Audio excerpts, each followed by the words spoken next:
Even as healthcare officials around the world struggle to deal with the coronavirus, a far more contagious disease, measles, is on the rise across the globe. Hari Srinivasan explores what is driving this deadly spike. Nearly 3 times as many people have died from measles in the Democratic Republic of Congo than from Ebola. It's the world's worst epidemic of the disease. More than 6,000 are dead, with over 300,000 suspected cases from every province of the country. Measles is a very serious disease that attacks children, and we parents do not know how to defend ourselves against this disease. That's why I wanted him to get the vaccine so that his body can develop immunity. And military conflict can prevent everyone who wants the vaccine from getting it.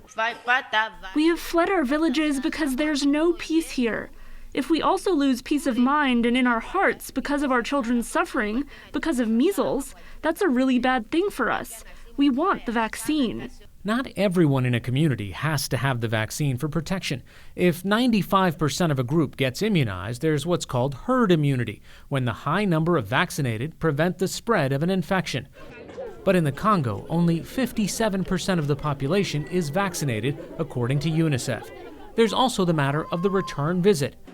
According to UNICEF, while 86% of the children around the world receive the first dose, fewer than 70% receive the recommended second dose.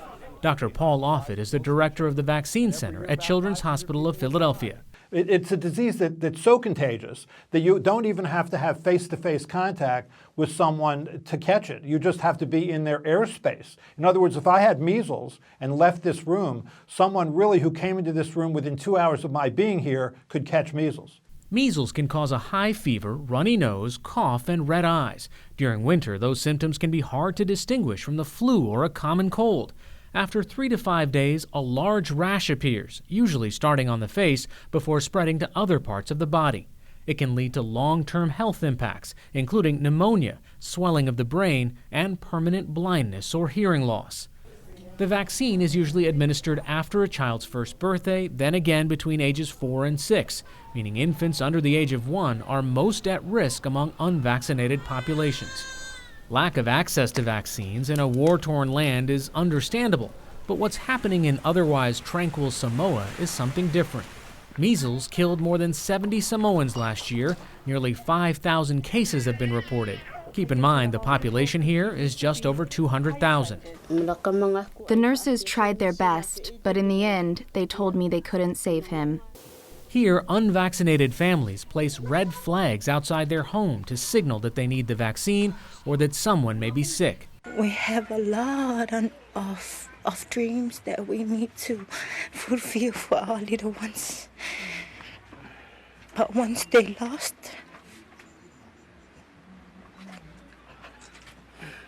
we don't know what to do. And we don't know how to accept it.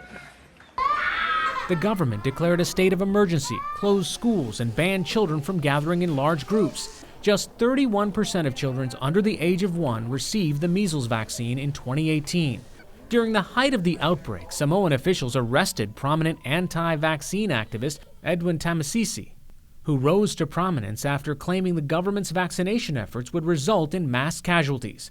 Such misinformation is fueling a hesitancy toward vaccines, so much so that the World Health Organization labeled vaccine hesitancy among the top 10 threats to global health. Hundreds of millions of people have received the vaccine, and it's really a collective failure that these outbreaks are happening and an increase in the number of cases and deaths are happening, and the underlying reason is that people are not vaccinated.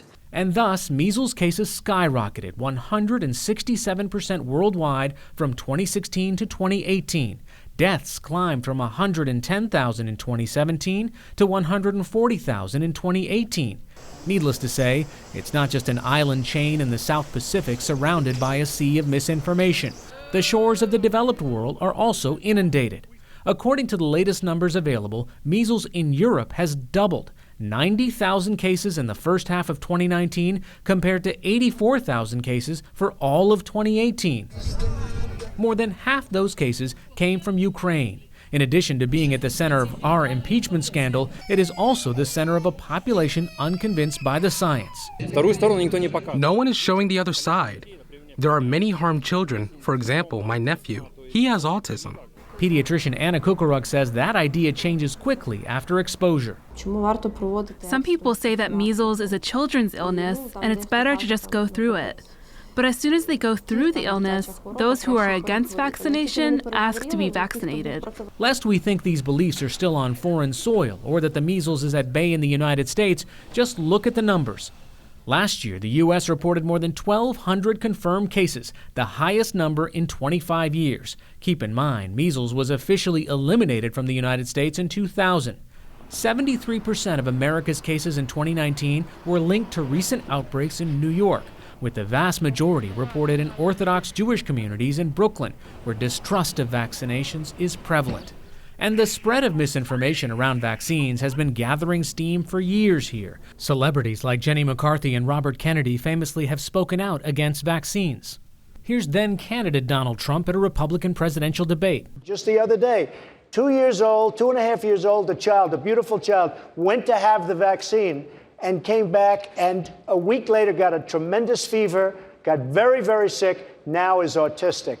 Such scientifically unfounded claims mean experts like Paul Offit have to keep emphasizing their safety. The frustration, I think, is it's an excellent vaccine. This vaccine actually has the capacity to eliminate measles from the face of the earth, much in the same manner that we eliminated smallpox from the face of the earth. So we can do this. We don't have to suffer the 150,000 deaths. The misinformation is perhaps the only thing more contagious than the virus. It spreads quickly thanks to closed Facebook groups with thousands of members.